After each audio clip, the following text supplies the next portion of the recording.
Kaya sa mga gustong nagbalak na magiging DJ, hindi nyo na kailangan mag-aral ng masko. Hanggat kaya mo, ipakita mo yung sarili mo. I-push mo talaga yung self-confidence mo. Yan yung magtutulak sa'yo hanggat magiging isang DJ ka. Pag nandito ka na sa radio, ang dami mong dapat i-consider. Rules and regulation na dapat mong sundin. Gaya lamang ng pagsasalita dito sa radio. Lahat ng mabitawan mong salita sa radio is napapakinggan ng lahat yan. Hindi mo na pwedeng bawiin yan. What's up guys? For today's video guys is magkakaroon tayo ng radio tour. Ito ang pinakaunang vlog natin na magkakaroon tayo ng radio tour dito sa ating pinagtratrabahuan, which is the sikat or idol radio dito sa Municipality of Bindoy. Kung paano nga ba tinatransmit yung ating tinig at bakit napapakinggan tayo sa buong probinsya ng Negros Oriental. Hindi lang dun, pati na rin sa probinsya ng Cebu at probinsya ng Bacolod. Ano nga ba ang meron sa radio? Magtataka kayo pag narinig natin yung pangalan radio. Mukhang luma, di ba? Radio. Sa panahon pa ng mga sinaunang tao, but nag-i-exist pa rin hanggang ngayon. Alam niyo ba kung bakit? Dahil kadalasan, lalo na sa mga bukid-bukid area, is tinatangkilik yung radio.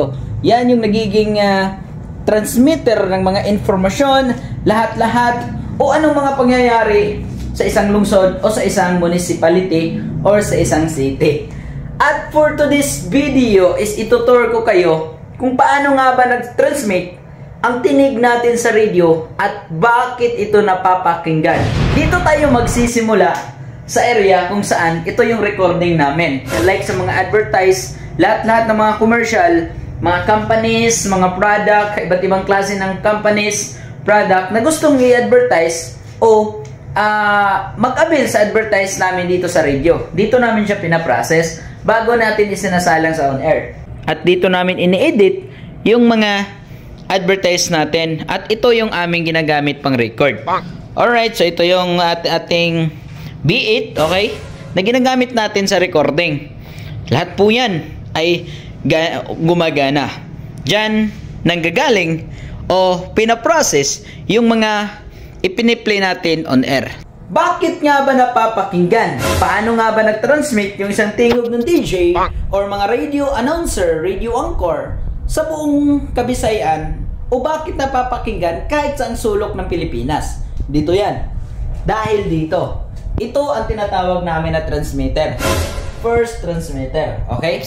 So kung titingnan natin, function po yan.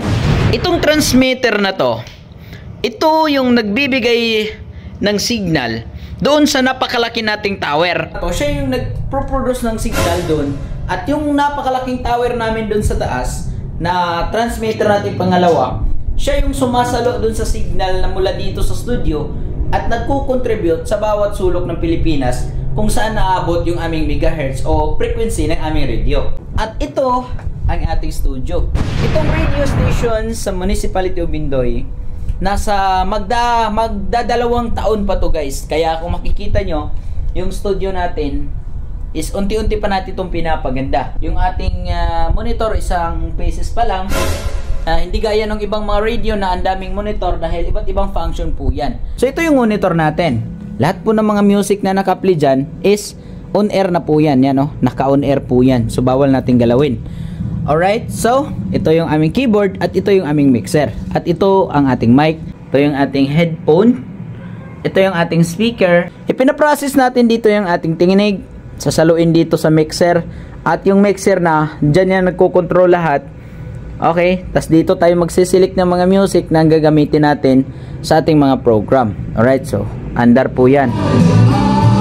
Ayan, so yan po. At ito naman volume na to is para dito sa headphone natin. Itong volume na to is para sa monitor natin na dalawang speaker. Guys, ang radio is hindi po siya basta-basta radio lang. Ang investment po nitong radio is milyon-milyon. At isa din tong napakalaking tulong pagdating dito sa isang municipality dahil itong municipality namin ngayon 100% nakikinig ng ating radio. Yan yung dahilan kaya nakikilala tayo dito sa ating lungsod. At ipapasilip ko muna sa inyo yung ating PC. Yan. Ito yung ating amplifier. Sa mga nagbabalak nga pala dyang mag-DJ, sanayin nyo muna yung sarili nyo sa like hosting ng iba't ibang klase ng event like fiesta, lahat-lahat po yan. Doon nyo sanayin yung sarili nyo dahil kailangan nyo munang i-fight yung pagiging mahiyain. Dahil minsan, hindi naman lahat ng tao na pumapasok sa ganitong sitwasyon or sa ganitong trabaho is magaling na agad. Katulad din namin ng mga radio DJ ako, as a radio DJ dito is magwa 1 year pa tayo.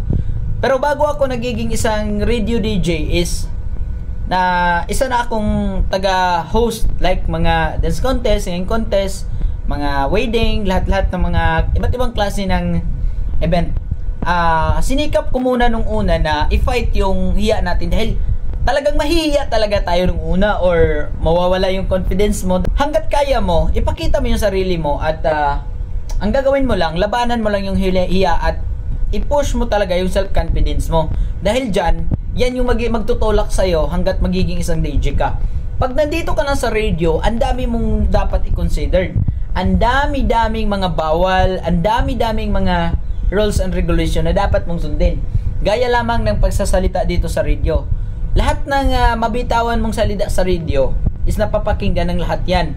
Hindi mo na pwedeng bawiin yan. Kaya, bawat salita mo, kailangan mong pag-isipan, think talaga bago ka magsalita sa radio na dapat wala kang violation or ano man yan. Dahil, ang pagiging isang DJ ay hindi po siya madali. O para sa iba is, madali lang yung pagiging isang DJ. Oo, kung sa tingin nila, nasanay ka na. Pero, yung pagsimula talaga, hindi madali. Kaya sa mga gustong nagbalak na magiging DJ, hindi nyo na kailangan mag-aral ng mascom o kaya sanayin nyo lang yung sarili nyo at push nyo lang yung self-confidence nyo. Yung sarili nyo lang, enough na yun. Dapat may self-confidence ka talaga dahil yan ang magtutulak sa inyo para sa pangarap nyo. Ayan guys, ito. Hindi ko naman inaasahan na mapunta tayo at magiging isang radio DJ tayo dito sa municipality namin. Sa isang araw, 2 beses po akong mapapakinggan sa radyo. 12 to 1 at 7 to 9 p.m. 12 to 1 p.m. at 7 to 9 p.m. Daily po yan, Lunes abot Sabado. Ganun katindi. Pero hindi ko inaasahan na ganito yung mangyayari sa buhay ko dahil hindi naman ako nag-aral bilang isang mascom. Ang sa akin lang, siguro may potential talaga tayo pagdating sa pagsasalita. Ayan, minsan bulol-bulol tayo. Hindi naman mapiperfect natin agad eh. Minsan, may mga panahon na hindi maganda yung ating performance. Pero ganun talaga ang buhay. Dapat, kung meron kayong pangarap pa sa DJ, sanayin nyo muna yung sarili nyo sa iba't ibang mga hosting, iba't ibang aspect na ma-fight mo yung hiya mo at saka ma-push mo yung confidence nyo. Sa pagiging isang DJ guys, hindi nyo kailangan mag-aral ng mascom. Hindi naman sa sinasabi ko na i-discourage kayo. Siyempre, medyo mahal din yung mascom pag nag-aaral kayo. Hindi na kailangan natin pag-aralan. Dapat ikaw sa sarili mo, kung kaya mo talaga yan. Ganyan yan. So ngayon, mag-isang taong na tayo sa radio at hindi ko naman ini-expect na darating sa buhay ko to na magiging isang radio at maidolo tayo na dito sa municipality natin. So thankful pa rin ako kay God. Pag dito ka sa radio guys, kailangan pag start ng program mo, magsasalita ka sa radio, dapat bawal yung interval. Kasi maboboring yung manonood sa iyo. Dapat labanan mo at continue talaga yung pagsasalita mo. Alright, so hanggang dito na lang yung vlog natin ngayon. Maraming salamat at guys, sa mga baguhan pa, huwag nyo kalimutang mag-subscribe, click the notification bell para mas updated pa kayo araw-araw sa lahat ng mga vlog natin. Abangan nyo na lang at maraming salamat. Let's go!